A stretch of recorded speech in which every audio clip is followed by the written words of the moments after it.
దేవునికి మహిమ కలుగును గాక. ప్రభు అయిన యేసుక్రీస్తు నామములో అందరికీ వందనాలు, శుభాలు తెలియజేస్తున్నాను. ప్రేమైన దేవుని బిడ్డలారా, మీరందరూ బాగున్నారా? మనమందరం కూడా ఆత్మ సంబంధమైన ప్రతి విషయంలో బాగుండాలని దేవునికి ప్రార్థన చేస్తూ ఉన్నాం.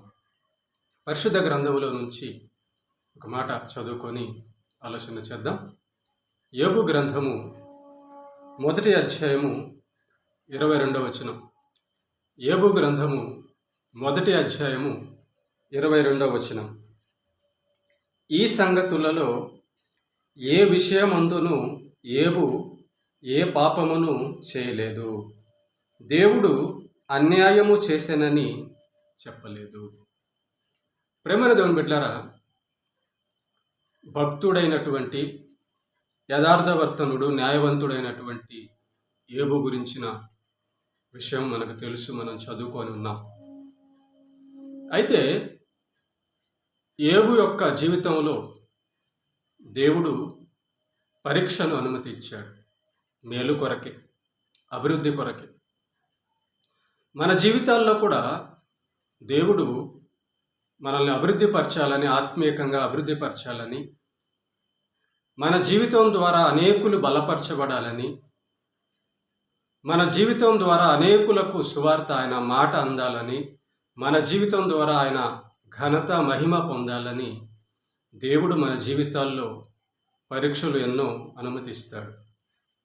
కొందరు తమ జీవితాల్లో వచ్చినటువంటి ఆ యొక్క శ్రమలు, కష్టాలను చూసి కొందరు దేవుణ్ణి అనుమానిస్తారు, కొందరు దేవుడి మీద సనుక్కుంటారు, కొందరు దేవుడు తప్పు చేశాడని చెప్పి అంటారు. అయితే ఇక్కడ మనం ఆలోచించాల్సిన విషయం ఏంటంటే, మానవుడంటే తప్పు చేస్తాడు కానీ దేవుడు తప్పు చేస్తాడా? దేవుడు అన్యాయం చేస్తాడా? కొంతమంది అంటారు, ఇదిగో దేవుడు నా భర్తను తీసుకెళ్ళిపోయాడు, నా బిడ్డను తీసుకెళ్ళిపోయాడు, నాకు ఇలా ఆరోగ్యం పాడైపోయింది, నా ఆస్తులన్నీ పోయాయి అని దేవుడి మీద ఆ తప్పు దేవుడిది అన్నట్లుగా దేవుడి మీద నెపం వేస్తారు. ప్రేమైన దేవుని బిడ్డలారా, దేవుని గురించి తెలిసిన భక్తుడెవడును, నిజంగా దేవుడి గురించి తెలిసిన వాడెవడును దేవుడు అన్యాయస్తుడని చెప్పడు. ఎందుకు అంటే దేవుడు అన్యాయం చేయడు కాబట్టి.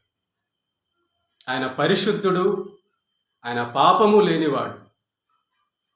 మన జీవితంలోకి ప్రార్థన జీవితంలోకి, భక్తుడి జీవితంలోకి, మంచి భక్తుని జీవితంలోకి ఒక శ్రమ, ఒక కష్టం వచ్చిందంటే ఆ భక్తుడిని ఇంకా దేవుడు అభివృద్ధి పరచాలనే ఆలోచన తప్ప, ఇంకా బలపరచాలనే ఆలోచన తప్ప, దేవుడు భక్తులను నరకానికి నెట్టాలని ఏమన్నా నరకం చేశాడా? నరకం అపవాది కొరకు అని చెప్పి కదా మత్తయి సువార్త 25వ అధ్యాయంలో ఉంది. మనుషుల కొరకు కాదు. దేవుడు మనల్ని ప్రేమించి తన కోసం చేసుకున్నాడు. ప్రేమించడానికి, యుగయుగాలు శాశ్వతంగా ప్రేమించడానికి దేవుడు మనల్ని చేసుకున్నాడు తప్ప మనల్ని నరకానికి నెట్టాలని, మనం బాధపడుతుంటే ఆయన సంతోషపడాలన్నది దేవుడి యొక్క విషయమే కాదు, ఆయన ఆలోచనే కాదు. ఆయన అలా చేయడు. ఈ విధంగా అర్థం చేసుకోవాలి దేవుడిని. అలా అర్థం చేసుకున్నవాడే నిజంగా దేవుని అర్థం చేసుకున్న భక్తుడు అని అర్థం. అందుకే ఇక్కడ యోబు గారు అంటున్నారు, దేవుడు అన్యాయము చేశానని చెప్పలేదు. చూసారా, బిడ్డలు చనిపోయారు, ఆస్తి పోయింది, ఎన్నో కష్టాలు పడ్డాడు కదా యోబు గారు. కానీ యోబు నోట దేవుడు అన్యాయం చేశానని చెప్పలేదు. కనుక మన జీవితంలో ఏం జరిగినా కూడా అది మేలే. మన జీవితంలో ఏం సంభవించినా కూడా అది మనకు అవసరమే, మన ఆత్మీయ జీవితానికి అభివృద్ధి పొందడానికి. కనుక ప్రేమ దేవుని బిడ్డలారా, ఎప్పుడు కూడా దేవుడు తప్పు చేస్తాడు, దేవుడు అన్యాయం చేస్తాడని అసలు ఆలోచనే మనకు రాకూడదు. అది సాతాను ఆలోచన. దేవుడు అన్యాయం చేయడు. ఆయన మన మంచి తండ్రి తన బిడ్డలు పాడైపోవాలని అనుకుంటాడు, తన బిడ్డలు నాశనం అయిపోవాలని అనుకుంటాడు. ఏ మంచి తండ్రి అయినా దేవుడు గొప్పవాడు కదా. కనుక మన కష్టంలో, మన శ్రమల్లో తల వంచాలి, ప్రార్థించాలి, దేవుణ్ణి స్తుతించాలి. యోబు స్తుతించాడని ఉంటుంది. ఇక్కడే చూడండి 21వ వచనం. నేను నా తల్లి గర్భములో నుంచి దిగంబరి వచ్చి తిని దిగంబరినై అక్కడికి తిరిగి వెళ్ళేదను. యెహోవా ఇచ్చాను, యెహోవా తీసుకొని పోయాను. యెహోవా నామమునకు స్తుతి కలుగునుగాక అని దేవుని స్తుతించాడు. ఏ పరిస్థితుల్లోనైనా మనం దేవుణ్ణి స్తుతించేవారుగా ఉండాలి. అదంటే నిజంగా దేవుణ్ణి ప్రేమించడం అంటే. దేవుణ్ణి ప్రేమించేవాడు ఎవడును దేవుణ్ణి సనుగుకొనడు, దేవుడి మీద ఏ నిందలు వేయడు. కష్టమైన నష్టమైన భక్తులందరూ చూడండి, వారి మార్గాల్లో వాళ్ళు దేవుడు చెప్పినట్టుగా వెళ్ళారు, దేవుణ్ణి స్తుతించి వెళ్ళారు. అదే మనకు మేలు, అదే మనకు ఆశీర్వాదం, అదే సత్యం, అదే దేవుణ్ణి నిజంగా ఎరగడం. దేవుడు ఎవరికి కూడా అన్యాయం చేయడు, ఆయన అన్యాయం చేసేవాడు కాడు.